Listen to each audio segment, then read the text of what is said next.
Good afternoon, everyone. I think we have a lot of people that have been able to enter the meeting here today. So I just wanted to welcome you all to the Understanding Your Market Value and How to Ask for It Lunch and Learn. It's great to see that so many people are joining us for what I'm sure is going to be a great discussion covering compensation considerations and tools for successful negotiation. My name is Diane Holman, and I am a member of the Women in Engineering Committee of Engineers Nova Scotia. I would like to thank the Improving Working Conditions Subcommittee for their dedicated hard work in championing these lunch and learns. And these events, which focus on some great topics by insightful speakers, could not be coordinated without the support of Engineers Nova Scotia. If you're interested in learning more about the Women in Engineering Committee and our focus, the committee page can be found on engineersnovascotia.ca, or you can email us at committee, so that's WIE committee at engineersnovascotia.ca for more information. We're always looking for new ideas and new volunteers. I would like to begin by acknowledging the Indigenous peoples of all the lands that we are on today. While we meet today on a virtual platform, I would like to take a moment to acknowledge the importance of the lands which we each call home. We do this to reaffirm our commitment and responsibility in improving relationships between nations and to improve our own understanding of local Indigenous peoples and their cultures. From coast to coast to coast, we acknowledge the ancestral and unceded territory of all the Inuit, Métis, and First Nations people that call this land home. Please join me in a moment of reflection to acknowledge the harms and mistakes of the past and to consider how we are and can each, in our own way, try to move forward in a spirit of reconciliation and collaboration.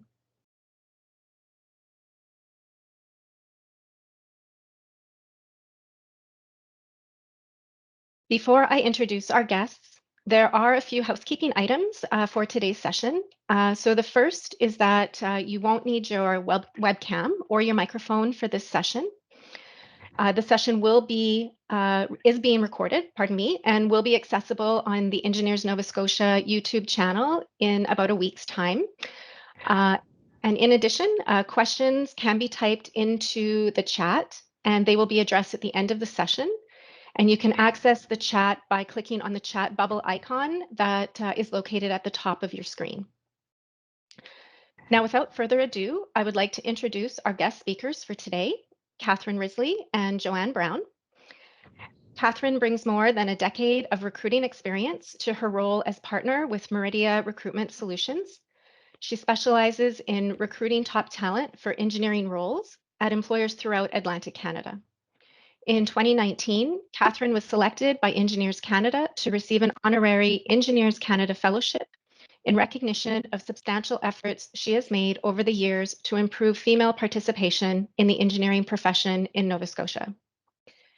Joanne has been working in leadership roles in human resources for over 25 years with leading Atlantic Canadian companies before she partnered with KBRS as a consultant in 2018. During her years in HR, she has gained extensive experience in all aspects of human resource management, and most relevant to this discussion, recruiting, talent development, and compensation within organizations. Joanne has always believed in a fair negotiation when hiring and brings the organizational perspective to this discussion. Welcome, Katherine and Joanne, and I'll now turn it over to you both. So thanks very much, Diane. My name is Katherine Risley, and as Diane said, I am a partner with Meridia Recruitment and KBRS. And I'm Joanne Brown, and I'm a senior associate with KBRS. So we're really excited to have everybody here today. As Diane said, our topic is determining your market value and how to ask for it. And I think it's a really interesting time to be having this conversation. So how much you would see of this depending on the role that you have and sort of, how you watch, I guess, job market. There's a lot happening right now. I think people have kind of white knuckled to their jobs for the last 18 months because of the uncertainty in the world.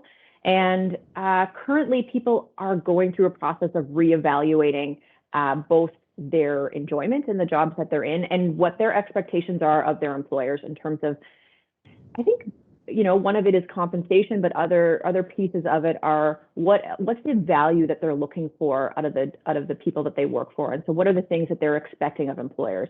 So I think the current market today really brings us here. And for Joanne and I, when we started to talk about this, one thing that statistically I think speaks to understanding your market value and then negotiating it is that almost 50% of us never do that. So never go in and speak to our management or bring up the subject of a raise or maybe other extended value that we might be looking for around benefits in performance reviews. And so she and I thought it was an excellent topic and really great timing to talk about.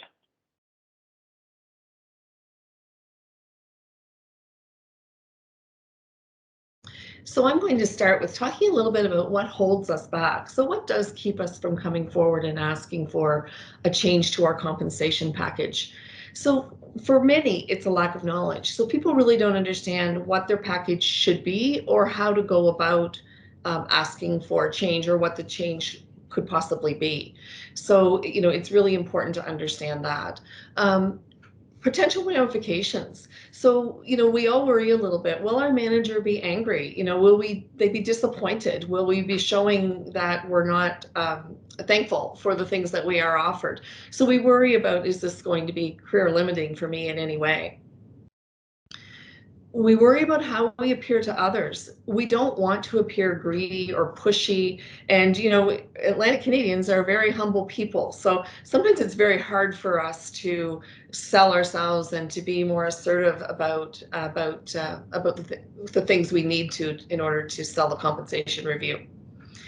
And confidence. So it's hard to ask for a compensation review. You do have to build up your confidence. It really takes some guts to ask for it. So sometimes, that holds us back because we just don't have the confidence to do it.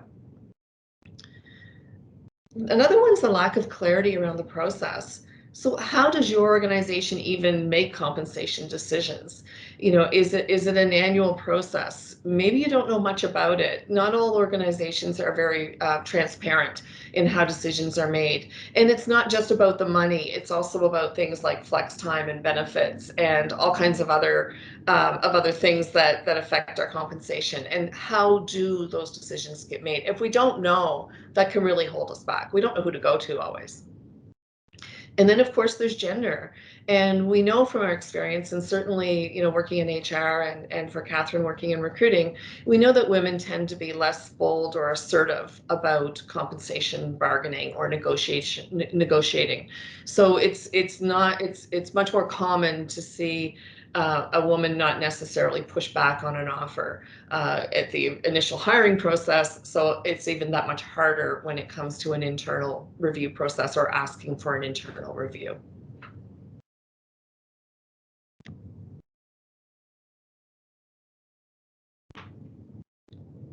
Okay, so I thought I would talk a little bit at the top of sort of about how to understand your market value. And this can be a tricky one because there's really no clear guideline of how to go about doing it. And you'd really like to ask all of your colleagues and ask all of your peers in other engineering companies or roles like yours what they make, but that's super uncomfortable. And so people generally don't do that. And when people do talk about compensation, it tends to be smaller data points. So it's really hard to get an understanding of that spread, perhaps a little more broadly in the market. Now, there are some places that you can start. So at first, I do think it's important that you do your research. And there are some publicly available salary surveys. So as many of you know, Engineers Nova Scotia does a salary survey every couple of years, and they publish those results. And I think, if I'm not mistaken, that one is coming up or is out this year. But I think this is the year that there is a new one that will come out. So perhaps everyone is waiting with bated breath for that. And then there are some online lookups that you can go to. I would say, the data that is reflected in them is only as good as the data in. And so ones like salary.com perhaps are not as strong. A lot of comp and benefits people or HR people will use payscale.ca. And so that can be a good sort of trusted resource to go and look at your role if you want to get sort of a bit of a public view of what maybe market value is for your position title. It doesn't take into account things like the responsibilities that you have. So there can still be some sort of drastic variance amongst job titles. I'd also say, I think a piece of it is sort of looking at your education plus your years of experience, and then the competencies that you bring to your role. So having, sort of taking a step back and thinking about how much experience do you bring to the job? What are the things that you're doing in your day-to-day and the value that they add to the organization? And perhaps some of those unique skill sets that you have, whether that's experience you've picked up along the way, technology that you know how to use, all of those go into the dollar value that you're able to command in the market. And actually, one thing I will say on here that I don't have noted is scarcity. So, and that's particularly true in certain engineering professions right now. So if we think about infrastructure related roles, like I'm going to use civil engineers as an example, the market is bananas for civil engineers right now, particularly municipal engineers, or those with like road construction and whatnot. So understanding the scarcity of your role and how much in demand it is can also go into that, because it means that that's pushing the price point of the market higher. So if there are a lot of employers in the market looking for, let's say, civil engineer with consulting experience, for example, that's going to push the salary cap up in the market, and it's going to mean that you can command a broader salary. So that's something to think about. And I think it's also important to look at your total compensation package. What are those calculations that you might do that are not just base compensation, but are inclusive of benefits and bonus, et cetera. And also thinking about those intangibles that you have, like extra vacation and development opportunities. Also, in understanding your market, I think I'm going to say it's a great idea to connect with a recruiter. This is not a shameless plug just because I'm a recruiter, but I will say that most recruiters are in a really unique position if they have an expertise in a particular area. And so say, for example, like engineering, I spend a good portion of my day talking to clients about engineering roles and the salaries that they'll pay for those roles. I talk to a good number of candidates about what they do and what they're being compensated for doing that. And so a recruiter who understands their space should be able to give you some good insight in terms of what you might be able to command in terms of salary. Now, I would say it's great to start a relationship with a recruiter kind of maybe regardless of where you are in that process. You don't need to feel like you're on the way out the door, but many recruiters are in their business to cultivate relationships within the space that they work. And so if you find somebody that you're comfortable speaking to and that you start to build a trusted relationship with, they can be a really good advisor as you move through your career.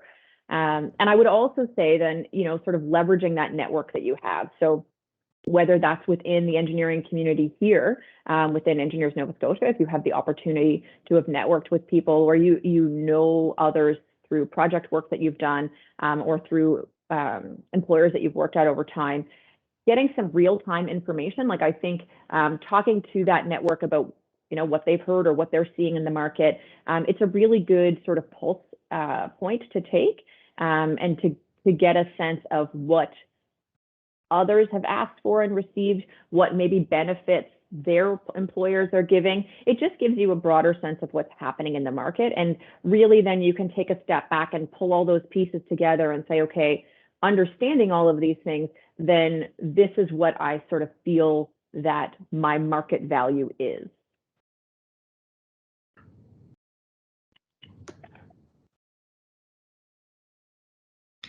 So what are the things you should consider before you enter a negotiation? Katherine just mentioned your total package, your total current compensation package. So really making sure that you understand it fully before you enter a negotiation looking for something different or something else. And what is important to you, and what are the trade-offs you're willing to make? So for example, for many people right now, flexibility is becoming so much more important. Some of those non-financial perks, and they may not impact the bottom line of the company, so they may in fact be easier. So are you willing to trade off a potential salary increase, for example, for more flexibility in time or vacation, or maybe you're not as focused on the dollars, but you really need to think about and identify your priorities. What are the important things to you? And when you're thinking about them, think not just about the bottom line and the compensation related pieces, but think too about your development opportunities. So within your organization, are there lots of good opportunities for mentorship, for example, or development? And are you willing to trade off something from a compensation point of view in order to keep that, or to get more focus on that, for example, or gain a new experience? You should look around your workplace and your network for understanding what's doable. So often there's things we can see, other arrangements other people have, whether it's inside an organization or in another organization, that might help us understand what are some of the things that I might be able to ask for. And sometimes these things aren't necessarily encompassed in policy, but you see them in practice. So you can certainly look around your workplace and see what's happening.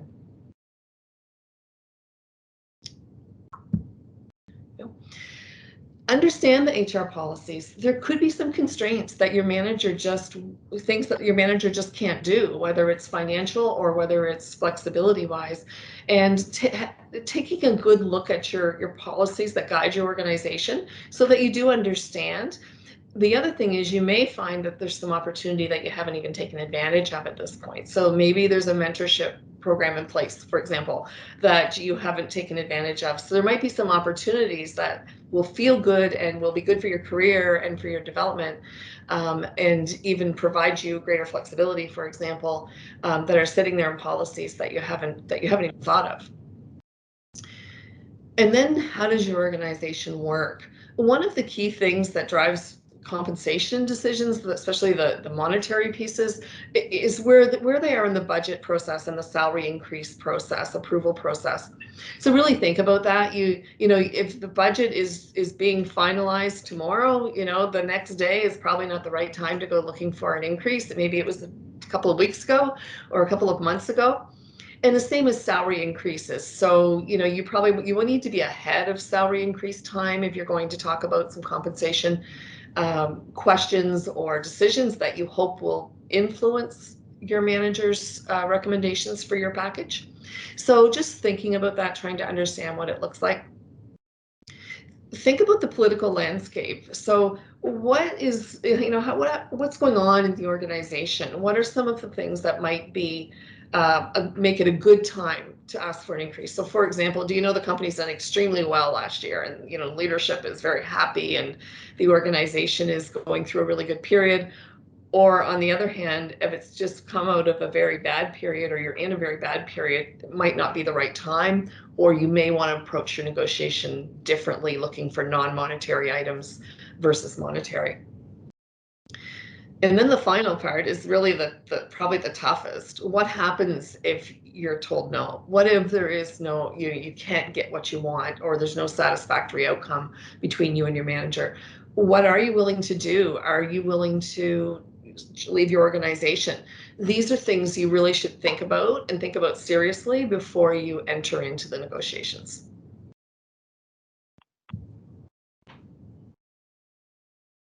Okay, so once you've done your homework, once you sort of, like Joanne said, some of those things that you do beforehand, I thought I'd talk a little bit about sort of how to set yourself up for success going into that negotiation.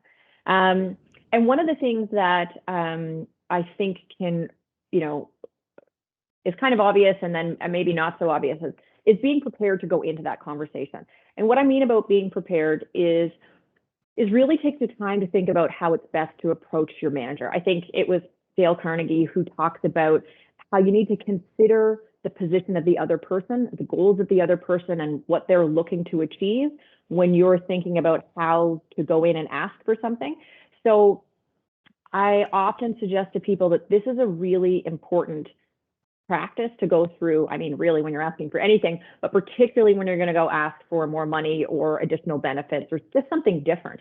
So you want to think about any sort of sensitive points that your manager might have. Like, are there things that you don't want to say to them, or ways in which you don't want to approach them because you know that will start it off on the wrong foot? And I think it's important to think about how your manager best responds. So what's the best selling method to engaging your manager? Are they somebody who responds better to data and facts? Do they like a more emotional approach to an argument, or when you're going to, lay out your ask? How have you been successful in the past? What's worked well for other people? Maybe it's, maybe if you've seen colleagues around you be successful with your manager, perhaps it's asking them, if they did anything differently than you might do, and kind of getting a sense of how to best go in and have the conversation with them, taking some time to be thoughtful about that approach, I think can be really valuable, because it will set you up for such a better conversation. I think that the timing of that conversation is also important. As Joanne sort of alluded to, a lot of people will wait until it's performance review season to ask for a salary adjustment. They're like, great, it's the end of our fiscal year, or the beginning of our fiscal year, it's review time, and I'm going to ask for an increase. And as any of you know who've been responsible for sort of budget planning, typically that planning has already happened in advance. And so you get in there and you ask for money, and they're like, well, I had it allocated differently. And so I think getting that conversation going months in advance is important. If you know that that's when your organization makes those decisions, make sure you don't wait until that time to have the conversation. Start the ball rolling a couple months in advance with your manager, so that they can do planning on their end if they want to support you in that goal. So maybe it's 3 or 4 months in advance you raise the topic with them and start that conversation, so that you're giving yourself some lead time for those things to happen. It seems unlikely that you'll walk into a conversation and get the money on the way out, unless it's maybe a counter offer, and then in which case you might. But you want to give them some lead time so that they have the ability to do what they need to do.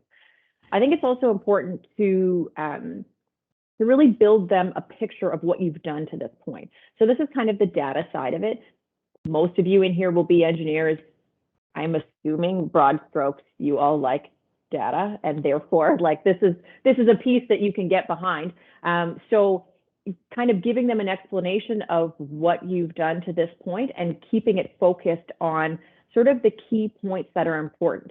And whatever those points of information are, it may be bits about the market and what other employers are doing, and what you've seen happening out there, and the changes that you've seen either within your organizations or others. You want to bring sort of like a clear and concise explanation of what that data is that you're using as the basis for your request.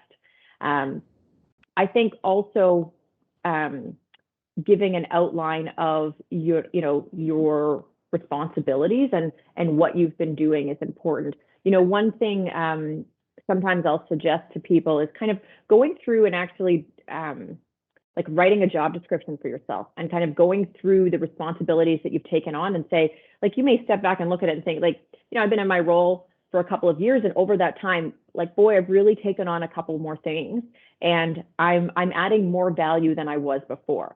So you do want to answer some questions like, have you been in your job for more than a year? Have you taken on new responsibilities since you've come in? And are you exceeding expectations? The answers to these questions, especially if you're asking for more money, should probably be yes. You are a mediocre employee, it seems unlikely to me that you're going to get a big raise, but maybe.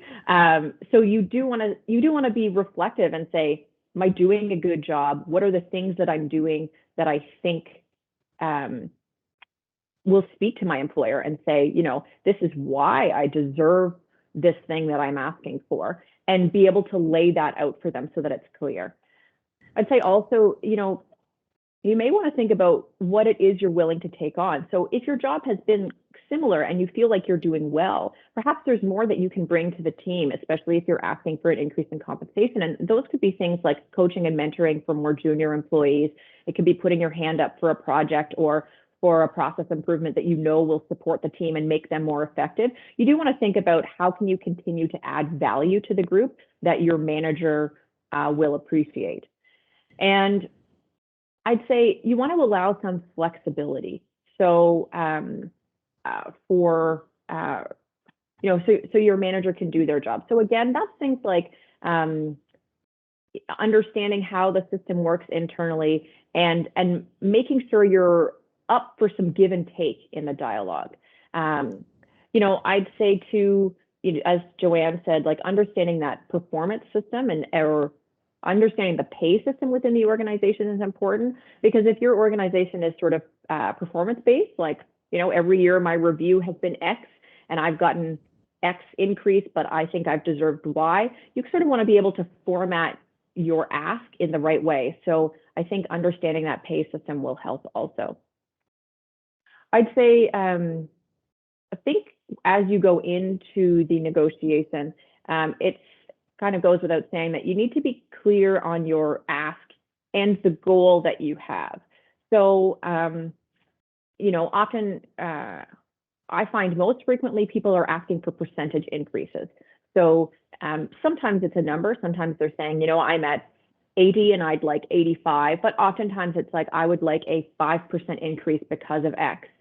So I think you want to be very clear on what exactly it is that you're asking for.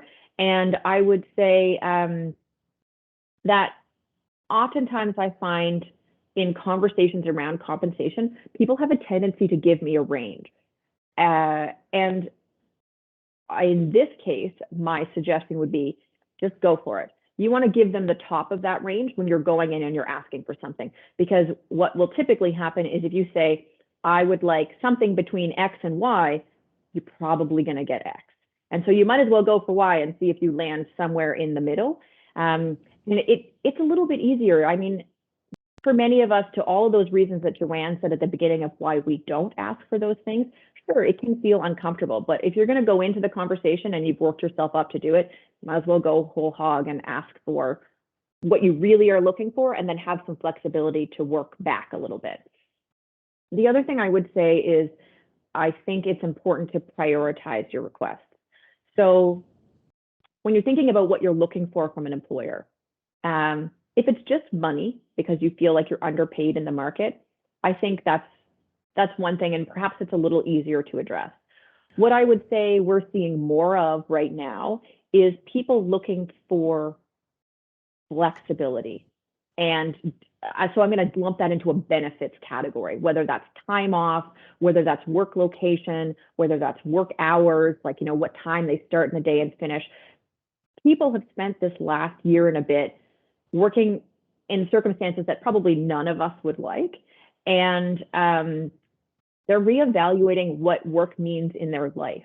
So what I would say is, when you look at the things that you're asking that you'd like your employer to give you, you want to prioritize those based on how they will impact your life.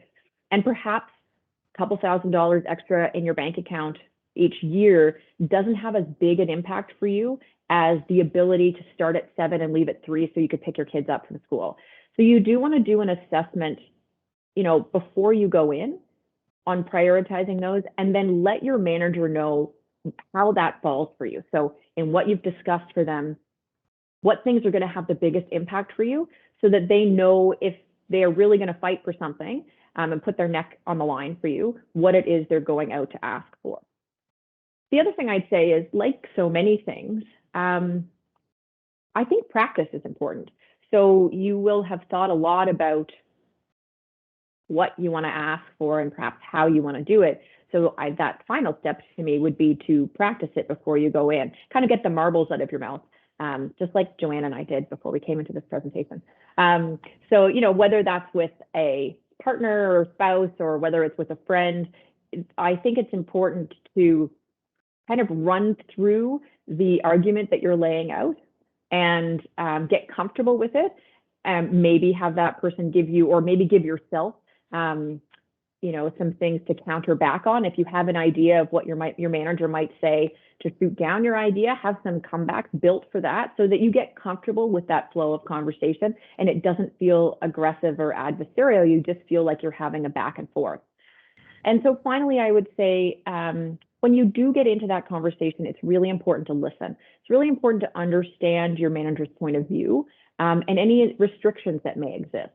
The more that it can feel like a partnership, that the two of you are working towards something, the better it will be. Because, and that will mean that you'll need to have some flexibility, possibly. You'll need to understand what restrictions your manager has.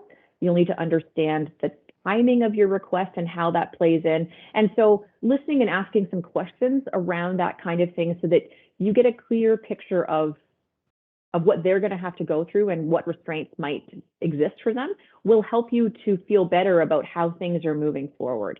And so, often people will come in with a very like a very closed end ask, like it has to be this in this box and nothing else. And I think that you're less likely to get to success in that way if you're willing to be a little more flexible and to think a little more broadly. You'll probably get more of what you're looking for. But listening is a really big piece of that, and taking into account both the other person's point of view, and then also, what process they will have to go through will help you understand how you can best provide them information that will support that process.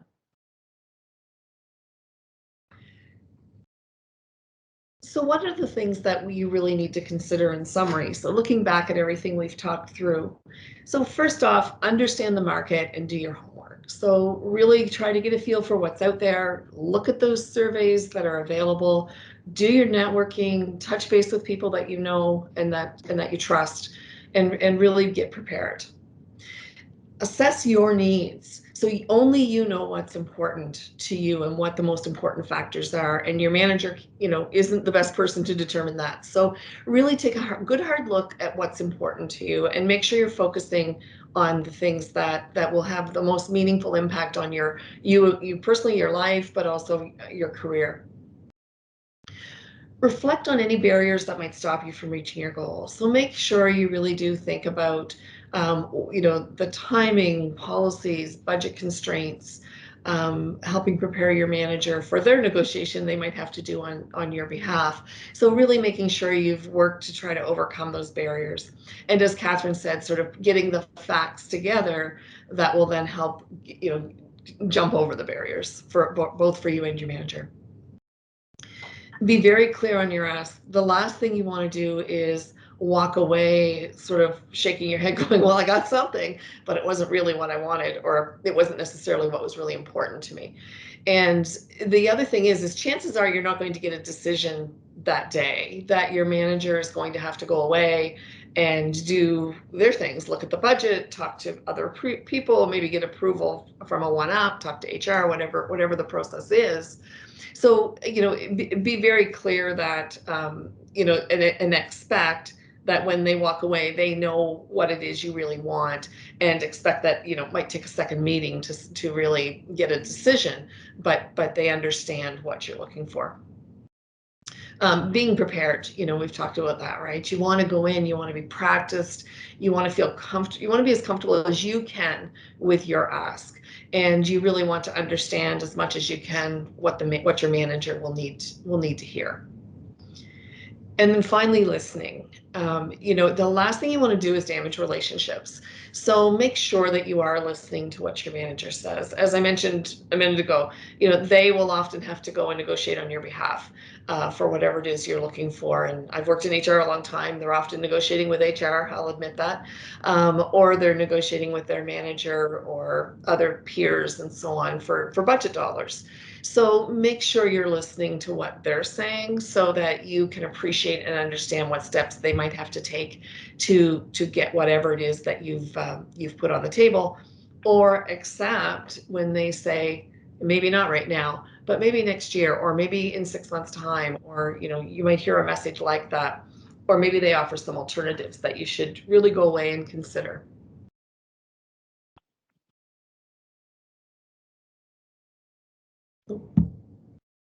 So just before we get to the question stage, I just want to point something out in wrap up.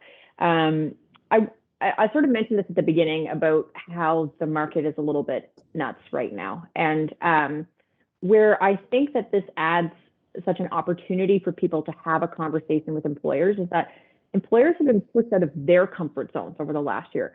Many of us have worked in situations and places in our homes with children running around, or whatever that has looked like for you, that we would not have imagined would have been as feasible, let's say 2 years ago. And so employers have, whether they've chosen to, or whether they did it by choice or because they were forced by COVID, they've been pushed to consider what is possible. And they've had to do so in a way that was not the same for each employee in many cases, because everybody has required something a little different over the last year. And oftentimes organizations will kind of paint all employees with the same brush and say like, well, if we do it for you, we have to do it for everybody else. And I think this last year has started to change some of that, has started to say people are individuals, they have individual needs, and we need to recognize that as an organization. Now, that's not across the board. There are still lots of organizations that are just going to like be firmly planted in their old school ways of doing business, and like that's their choice, and that will impact the staff that they can bring on and how they engage their staff. But I think because of that, it gives anybody who is interested in having a conversation with an employer about change. So whether that is compensation or whether that is some form of benefit, whether that's vacation, flexibility, those things I noted beforehand, I just think that this is such a great time to do it because employers are thinking about it anyway. So, I would suggest to people who, who have been perhaps sort of ruminating on this for a while, that this is a time to come up with a thoughtful discussion to have with your manager about what it is you're looking for from your environment that will increase your level of engagement and, really make you even a more valued employee. So we're certainly open to taking some questions, and we have some in the chat. I'm going to read the question, and then maybe Joanne and I will answer them, both of us together. So the first question was, how do these strategies change for a junior, intermediate, senior person or position? Joanne, do you have thoughts? I just think it's probably it should get easier as you go through the organization and through your career and have more experience. So in terms of your preparation, you probably have access to more information. You may have access or may have more experience with the organization, so you understand better how things have happened. At the same time, you're also probably talking about bigger packages and bigger asks and all those things. So I'm not so sure that the strategy would be any different. You might just focus your time on different aspects. So for example, if you're in a more senior role, you may have different mentor relationships outside the organization, and you may need to tap them a little bit in terms of understanding what the marketplace looks like versus more junior roles, or maybe information that's more readily accessible, for example, through the surveys and so on. It gets a little more complicated, I think, as people move up in organizations. So that's my thought. I'm not sure, Katherine, if you had anything to add. Yeah, I mean, I would say there's probably a bit there around the more junior positions that you have to make sure you're being realistic. So sometimes, and I don't think this is new, but people will get into a job and they're like, I'm amazing, I deserve the world. And there's still a bit of like, you've got to prove yourself and you've got to put in that time and the effort to be seen as being awesome. So, I would say as you're going through, perhaps it doesn't change, but it is a bit, if you're in a junior position and you are looking for a salary increase, it should be because you're way out of line in the market. So if you've started your career and you're here and your peers or salary surveys say that you should be here, I think there's probably some leg to stand on there. If you've been in your role and you feel like you're well compensated and you want to ask for, that next job, like a promotion, or you want another week's vacation, I think you need to also just make sure that you are adding value. And so as at any of these levels, I would say like that's kind of the assessment that I would do, is like make sure that I'm meeting expectation or exceeding them, and then assess what it is I'm asking for in relation to that. So unfortunately, in some ways, as you get into more intermediate or senior positions, you can typically ask for more because it means your skill set is going to be a little rarer. And so whatever that skill set is that you've developed and honed over those years, it may get you a broader market value, as long as it's a skill set that other people are looking for. So I do think it impacts it a bit, but maybe only in terms of how how you go about asking for something and what it is you're asking for. There's a question in the chat, and I'm just going to call this out to Beth if you haven't seen it, about the salary survey. So maybe you could take a look at that. It's the second question in there. So the next one is, does previously accepting your current salary set a precedent that you have to argue against? If you've accepted X, or if you have accepted X for however many years, is that an additional hurdle, or is it a benefit in discussing this due to the discussion possibly being overdue? Great, Joanne. Yeah. Okay. So I think it's actually a benefit. I think if you can go in and say, you know, look, I haven't had a salary increase in 3 years, then I think, you know, that puts you in that position of something is long overdue. And one thing we didn't mention in terms of information, it's really easy to access cost of living information. So if nothing else, you can at least show, hey, my actual income has decreased because cost of living has increased by this. So performance and everything else aside.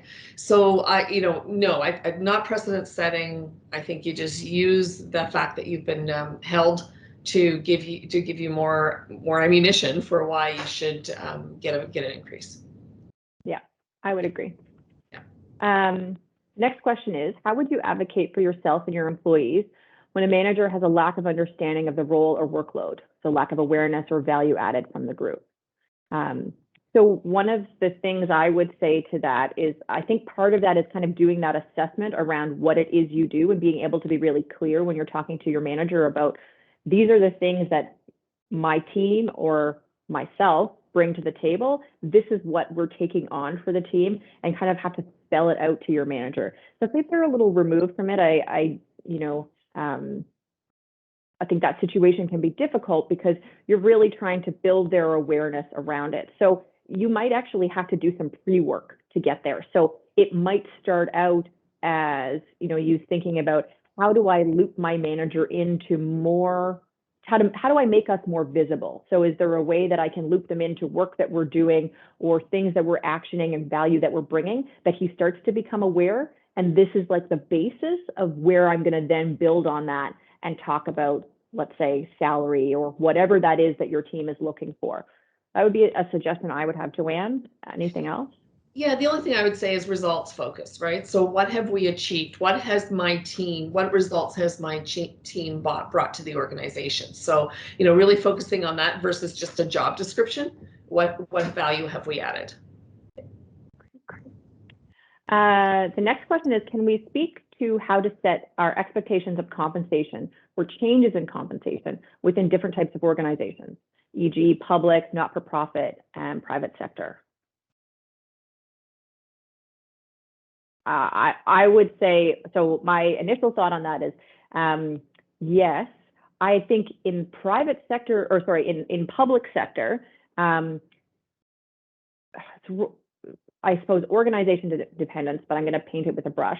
Oftentimes there's sort of a set range for the role that you're in. So if you are in level R1, then that salary is set between 70 and 76,550. And so you can probably work with HR to understand what that range is, but you'll be working within that role unless you take on responsibilities of that next level.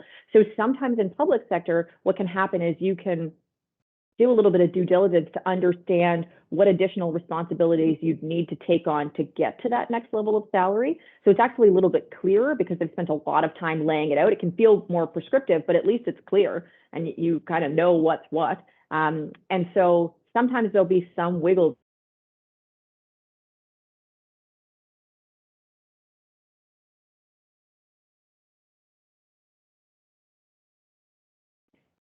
I would say private sector organizations tend to have more flexibility. Depends on the size. Like smaller firms can make decisions perhaps a little more nimbly because they're smaller. And so they don't have as many people that the decision impacts, whereas bigger organizations can have more structured HR. And so, but then often themselves are thinking about progressive HR issues. And so may move to, let's say, flexible work schedules more easily because it's something that that HR leadership team is thinking about. Not-for-profit is tough because they only have this much money. And so I would say, like for me, I think employees will have a harder time getting larger increases in salary. Perhaps where you gain is on the benefit side, so flexibility, vacation, that sort of thing. Joanne, thoughts? So the question was, it was around the expectation of public sector, not-for-profit, or private. How do we set our expectations around compensation in regards to those three different ones? Mm-hmm. And I think you answered about the stages and so on in the public sector. It's very formalized. Private sector, a lot less formalized, but many organizations, I should say, still have set ranges. It's just how your movement within them tends to be much more performance-based than time-based, which is, I think, still in some of the public sector, we see some of that time-based, you kind of automatically move up over time. And private sector, I would say, has much more performance-based progress within the ranges. Yeah. So the next question is, do you have any specific advice for women negotiating in male-dominated workplaces?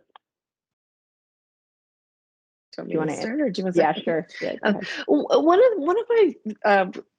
of my biggest suggestions would be to find a female mentor who has been in a similar situation. So find a mentor in another organization or even in your organization who you feel has kind of lived this or been through this, because oftentimes they can really, through their experience, help you overcome some of the barriers that you might feel are there. The other thing is it doesn't always have to be a woman. Sometimes there can be a mentor in the organization who you trust and who you can get some guidance from. So to build that confidence, I think there is sort of that extra need to build confidence and to get comfortable. So it may be that you align with some male in the organization who you feel would be a good mentor, or look for somebody, a professional woman in another organization who can help with that. It's probably my biggest. Yeah. And so I don't know the tone of this question. So if you want to add any clarification, I was going to say, sometimes for women in male-dominated organizations, the tricky ask may not be about salary. It's easier to, in some ways, it's easier to ask about salary because you're not singling yourself out. Where I've seen women struggle has been around flexibility and work-life balance. So if a lot of the men that I think especially today, there's more equity in participation in family. But if you work in an organization where that is not the case, or like you feel like the family requirements that you have are very different than the organization, and some of that is flexibility there that you're asking for, I think sometimes it's about making it about output. So it's still a pretty data-driven discussion that you're having about the output that you're going to have and the value that you're going to bring, and how flexibility that you're asking for is going to allow you to do that in a way that still meets the goals of the company. So for the person who asked that question, I'm not sure. Again, I don't know. When you talk about sort of advice for women negotiating, depends on what you're negotiating for, but in case it's around the more flexibility because of family commitments, that can be, that's just a little bit of insight. The next question would be, with the cost of living increasing so rapidly in Nova Scotia in the recent years, how do you recommend taking that into account in an ask? So I actually have a little bit of feedback on that. I would maybe equate it less to the cost of living as I would to the how little it matters where you live to do the work that you do now. So I would say, like, the fact that roles can be location agnostic, and that people have been working from home. I think especially in engineering roles, people were like, you got to be at your desk because that's where your technology is, and you got to be in the office. And we can't think of you doing the work in any other way except for that. That's changed this last year, and so clearly people can do it from home. And that means that you can live in Halifax and work for a firm in Toronto. So the pay scales across the country are readjusting. doesn't matter that you live here and that people like to say that the cost of living in Nova Scotia is lower. It's actually not true in any way, shape, or form. It's probably, except for maybe buying a house, it's quite expensive to live here in comparison to some other places.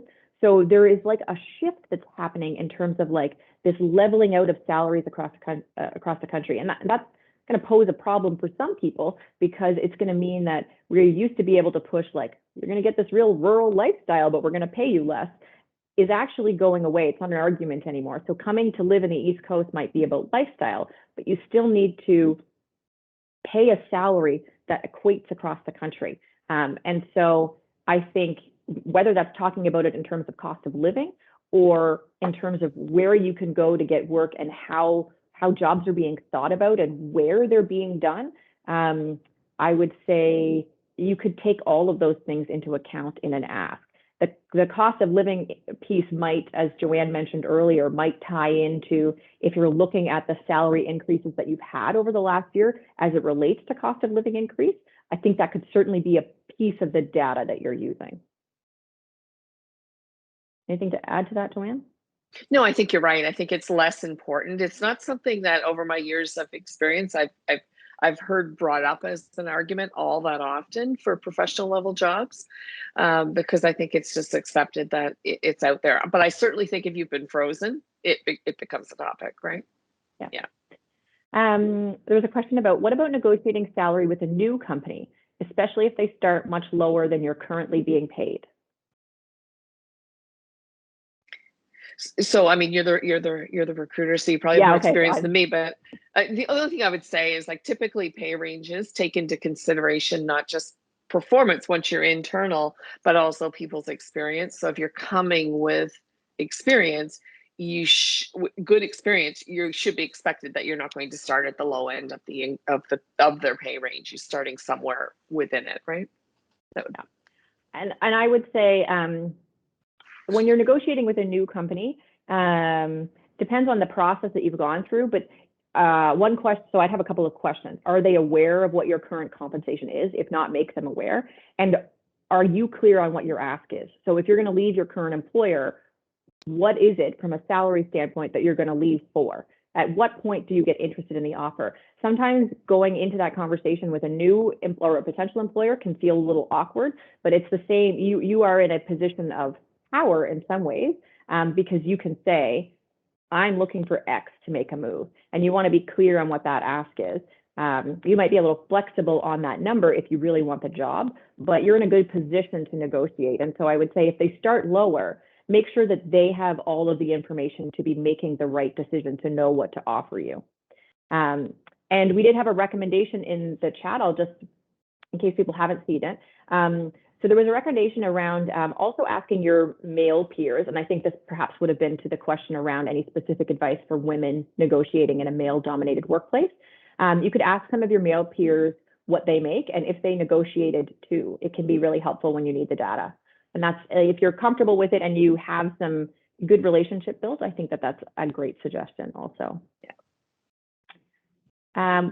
So I think that that brings us to the conclusion of the questions that we had and almost to the end of our time. So I'd like to thank everybody so much for joining us today.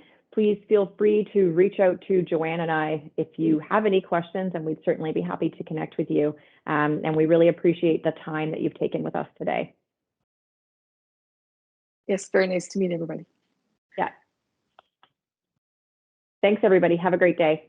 Great. Thank you, Joanne and Katherine. It was a great presentation. And again, for those that are still on this, it has been recorded and it'll be accessible on the Engineering Nova Scotia YouTube channel in about a week. So thank you so much.